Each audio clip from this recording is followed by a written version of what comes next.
Hi guys, welcome to my channel harmony Naresh. ఇది మా Dasara blog. దసరాకి ఫ్యూ డేస్ ముందు మేము వైజాగ్ వెళ్ళాం. వైజాగ్లో నవరాత్రుల టైంలో సాగర్ దుర్గా టెంపుల్కి బోట్ రైడ్ ఉంటుందన్నమాట. మాకు ఎప్పుడూ వెళ్ళడానికి కుదరలేదు. సో ఈసారి ఎలా అయినా వెళ్దామని అప్పటికప్పుడు ప్లాన్ చేసుకున్నాం. సో మేము స్టార్ట్ అయినప్పటికీ ఆల్మోస్ట్ 10:30 దాటిపోయింది. సాగర్ దుర్గా టెంపుల్కి ఎలా రీచ్ అవ్వాలంటే బీచ్ రోడ్ నుంచి పోర్ట్ ఏరియాకి వెళ్ళాలి. అక్కడ నుంచి వెంకటేశ్వర స్వామి టెంపుల్ ఉంటుంది. అక్కడ నుంచి మనకి బోట్ రైడ్ స్టార్ట్ అవుతుంది. బీచ్కి వెళ్ళి చాలా రోజులైంది. సో అందుకే కార్లో వెళ్తున్నంతసేపు అలా అటు చూస్తూ కొంచెం రికార్డ్ చేశాను వీడియోస్. ఇప్పుడు ఈ hop on hop of buses వచ్చాయి కదా, సో అది కనిపించింది ఫస్ట్ టైం చూడడం.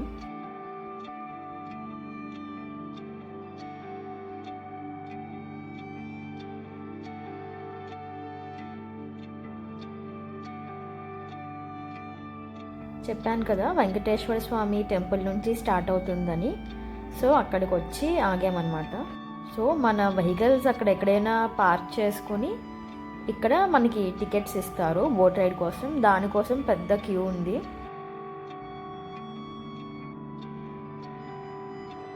మేము ఆల్మోస్ట్ ఒక 40 మినిట్స్ ఉన్నాము లైన్లో టికెట్స్ కోసం. ఇక్కడ ఈ లైన్ అయ్యాక కొంచెం దూరంలో మళ్ళీ ఒక పెద్ద లైన్ స్టార్ట్ అయింది. మళ్ళీ ఆ లైన్లో ఒక హాఫ్ అన్ అవర్ వెయిట్ చేశాక అప్పుడు మాకు బోట్ ఎక్కడానికి అలౌ చేశారు. జస్ట్ ఒక 3 to 4 మినిట్స్ ఉంటుంది అంతే బోట్ రైడ్. ముందే తెలుసు, రీల్స్లో వాటిలో చూసాము ఒక 5 మినిట్స్ ఉంటుంది అలా అని. బట్ ఓకే, మనం ఒకసారి ట్రై చేద్దామని మేము వెళ్ళాము. లైఫ్ జాకెట్స్ కూడా ప్రొవైడ్ చేస్తారు సేఫ్టీ కోసం. సో మేము ఇక్కడ బోట్ ఎక్కాక ఫొటోస్ అండ్ వీడియోస్ అన్నీ క్యాప్చర్ చేసుకున్నాం. బోట్లో ఉన్నది కొంచెం సేపు అయినా బాగా ఎంజాయ్ చేసాం. ఆ వ్యూ అదంతా చాలా బాగుంది. బోట్ దిగాక మళ్ళీ టెంపుల్కి వెళ్ళడానికి అక్కడ కొన్ని ఫ్రీ ఆటోస్ ఉన్నాయి, కొన్ని నార్మల్ ఆటోస్ ఉన్నాయి. నార్మల్ అయితే 20 రూపీస్ ఛార్జ్ చేస్తారు పర్సన్కి. యాక్చువల్లీ వాకబుల్ డిస్టెన్సే, జస్ట్ 1/2 కిలోమీటర్ ఉంటుంది అంతే. సో ఇదంతా టెంపుల్ పైనుంచి అనమాట వ్యూ. అండ్ మాకు దర్శనానికి కూడా ఒక 40 మినిట్స్ టైం పట్టింది. ఇవన్నీ పక్కన పెడితే అమ్మవారి అలంకరణ, ఆ రూపం అదంతా చాలా అట్రాక్టివ్గా ఉంది. చాలా మంచిగా దర్శనం చేసుకున్నాం. Felt very happy. And same మళ్ళీ వెనక్కి రావడానికి కూడా సేమ్ ప్రాసెస్. మళ్ళీ లైన్లో నించొని బోట్ ఎక్కి మళ్ళీ ఇంకా మా కార్ దగ్గరికి వచ్చేసాం. రాత్రుల టైంలో చాలా రష్ ఉంటుంది. కిడ్స్ని మాత్రం తీసుకుని చెప్పా కదా ఇంకో లైన్ ఉంటుందని, అదే లైన్ ఇది. ఈ ప్రాసెస్ అంతా అయినప్పటికీ 2:30 అలా అయిపోయింది. సో అప్పటికి కూడా చూడండి ఎంతమంది ఉన్నారు. ఇది దసరా రోజు, ఫుల్ వర్షం ఆ రోజు. సో ఎంత వర్షం పడుతున్నా సరే అంబ్రెల్లాస్ వేసుకొని మరి మేము వాహన పూజ చేసాము. అండ్ మా అక్క కొత్త స్కూటీ కొనుక్కున్నారు. So that's a new addition to our family. So అది మా ఇన్లాస్ ఇంట్లో పూజ అన్నమాట. ఇప్పుడు మా పేరెంట్స్ ఇంటికి వచ్చాము. వెరీ నియర్ బై అన్నమాట, 2 హౌసెస్, జస్ట్ 5 మినిట్స్ డిస్టెన్స్ అంతే. ఇక్కడికి వచ్చేటప్పటికి వర్షం ఇంకా ఎక్కువైంది. సో ఈ కార్ షెడ్ ఉంది కదా, అక్కడే చేసేద్దామని అనుకున్నాం మొత్తం పూజ అంతా.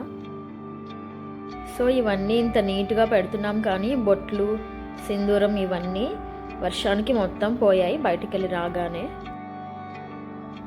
ఇక్కడ కొత్త కార్స్ తీసుకున్నారనమాట మా మావయ్య వాళ్ళు.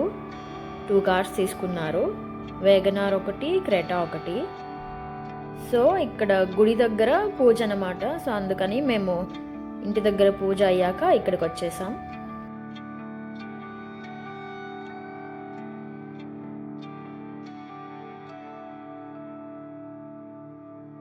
సో పూజ అంతా అయ్యాక కొత్త కారులో అలా చిన్న రైడ్కి వెళ్ళొద్దామని చెప్పి అక్కడక్కడే అలా తిరుగుతున్నాం.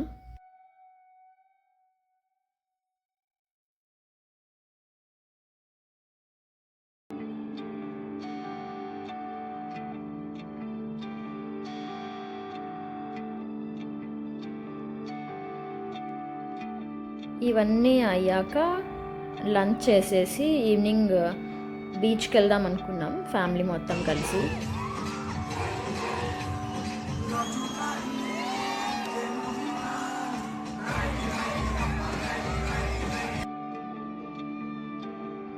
ఇది భీమ్లీ సైడ్ ఉంటుంది బీచ్, తొట్లకొండ దగ్గరలో. సిటీ వైపు వెళ్తే చాలా రష్ ఉంటుంది, ఆర్కే బీచ్ అవన్నీ. సో ఇటువైపు కొంచెం రష్ తక్కువ ఉంటుంది అని చెప్పి ఇటు వచ్చాం.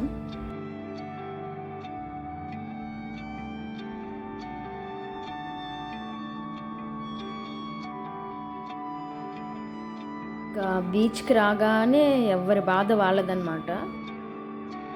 మేము ఏదో రీల్స్ కోసం ఫోన్ చూసుకుంటున్నాం, నచ్చినట్టు వాళ్ళు పిక్స్ అవి తీసుకుంటున్నారు. అండ్ ఇక్కడ అమ్మవారిని నిమజ్జనానికి తీసుకొచ్చారనమాట. సో విగ్రహం చాలా బాగుంది, ఎప్పుడు చూడలేదు అమ్మవారి నిమజ్జనం, సో అందుకని అది చూస్తున్నాం.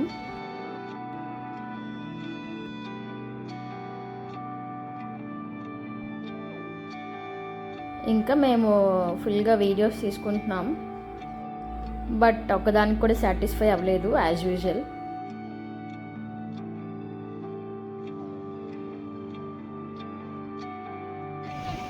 బీచ్కి వచ్చామంటే ఎంత పెద్దవాళ్ళైనా కిడ్స్ అయిపోవాల్సిందే. సో మేము అలాగే ఆడుకున్నాం ఫుల్గా. ఇంకా చాలా గేమ్స్ ఆడుకున్నాం, దంషలాజ్ ఇలాంటివన్నీ.